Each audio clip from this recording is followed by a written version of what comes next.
सुमन के सामने विक्रम की पूरी साजिश का पर्दाफाश हो चुका था। उसने बिना वक्त गंवाए विक्रम को पुलिस के हवाले करने का फैसला कर लिया।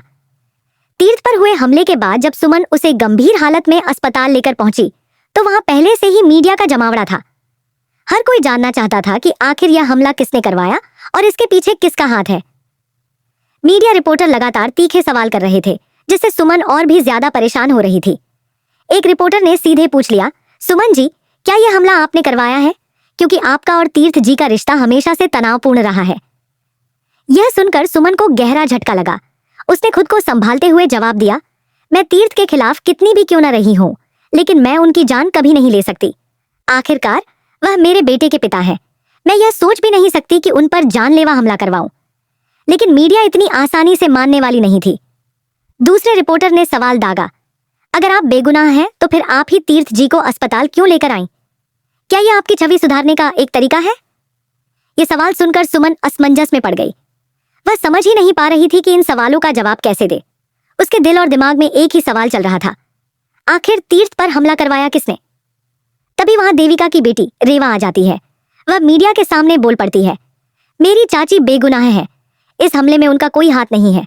मैं खुद वहां मौजूद थी और मैंने सब कुछ अपनी आंखों से देखा है। सुमन यह सुनकर हैरान रह जाती है। उसे यकीन नहीं हो रहा था कि रेवा ऐसा क्यों कह रही है। वह सोचने लगी, अगर रेवा वहां थी तो उसे जरूर कुछ पता होगा, लेकिन आखिर उसने देखा क्या है? मीडिया के जाने के बाद सुमन तुरंत रेवा से पूछती है, रेवा, तुमने ऐसा क्यों कहा? क्या तुम सच में जानती हो कि तीर्थ पर हमला किसने करवाया है? रेवा की आंखों में डर और चिंता झलक रही थी। उसने गहरी सांस ली और कहा, हाँ चाची, मैंने खुद विक्रम को रंगे हाथों देखा है। यह हमला उसी ने करवाया है। सुमन यह सुनकर स्तब्ध रह गई। उसे अपनी कानों पर यकीन नहीं हो रहा था। उसने कांपती आवाज में पूछा, क्या? विक्रम ने। लेकिन क्यों? रेवा ने तुरंत जवाब दिया, क्योंकि वह नहीं चाहता कि आप और तीर्थ चाचू फिर से एक हो जाए। उसे डर था कि अगर आप दोनों एक हो गए तो उसका खेल खत्म हो जाएगा। उसने यह हमला जानबूझकर करवाया ताकि आपको और तीर्थ चाचू को हमेशा के लिए अलग किया जा सके। सुमन की आंखों में आंसू आ गए। उसे समझ आ चुका था कि विक्रम ने यह सब सिर्फ अपनी साजिशों को बनाए रखने के लिए किया। वह नहीं चाहता था कि सुमन और तीर्थ साथ आए और उसकी चालें बेनकाब हो जाए। लेकिन सुमन को अब अपने दर्द से ज्यादा गुस्सा आ रहा था। उसने दृढ़ता से रेवा से पूछा, क्या तुम्हारे पास इसका कोई सबूत है? रेवा ने तुरंत अपने फोन से एक वीडियो दिखाया जिसमें साफ साफ दिख रहा था कि विक्रम अपने आदमियों को आदेश दे रहा था कि तीर्थ पर हमला किया जाए। यह वीडियो देखकर सुमन की आंखों में आग जल उठी। उसने बिना देरी किए पुलिस को फोन किया और उन्हें सारा सच बता दिया। कुछ ही देर में पुलिस विक्रम को गिरफ्तार करने के लिए पहुंच गई। विक्रम ने खुद को बचाने की बहुत कोशिश की, लेकिन जब पुलिस ने उसके खिलाफ सबूत देखे तो उसके पास बचने का कोई रास्ता नहीं बचा। सुमन ने गहरी सांस लेते हुए विक्रम से कहा, तुमने हमेशा अपनी साजिशों से मुझे और तीर्थ को अलग करने की कोशिश की, लेकिन अब तुम्हारा असली चेहरा सबके सामने आ चुका है। अब तुम्हें तुम्हारे गुनाहों की सजा मिलेगी। विक्रम को हथकड़ी पहनाकर पुलिस अपने साथ ले गई। सुमन को भले ही इस पूरी घटना से बहुत बड़ा झटका लगा था, लेकिन अब वह जान चुकी थी कि सच की जीत हमेशा होती है। उसने तीर्थ की ओर देखा, जो अस्पताल के बेड पर पड़ा था। वह धीरे धीरे होश में आ रहा था। सुमन उसके पास गई और उसके हाथों को थामते हुए कहा, अब सब ठीक हो जाएगा। तीर्थ ने उसकी आंखों में देखा और हल्की मुस्कान के साथ कहा, शुक्रिया सुमन।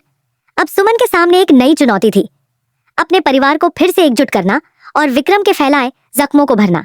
लेकिन इस बार वह पहले से कहीं ज्यादा मजबूत थी। उसे पता था कि वह अपने परिवार की रक्षा कर सकती है और सच का साथ देने से कभी पीछे नहीं हटेगी। तो दोस्तों, यह थी आज की बड़ी कहानी। आगे क्या होगा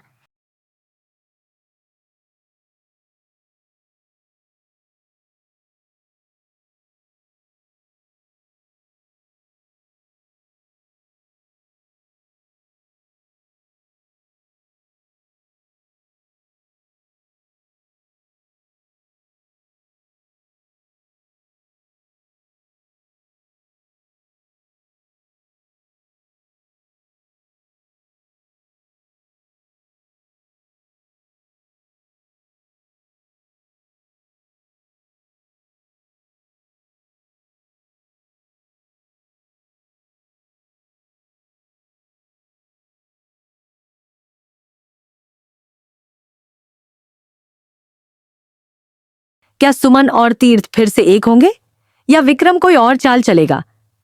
जानने के लिए हमारे साथ जुड़े रहें और चैनल को सब्सक्राइब करना ना भूलें। मिलते हैं अगले एपिसोड में। धन्यवाद।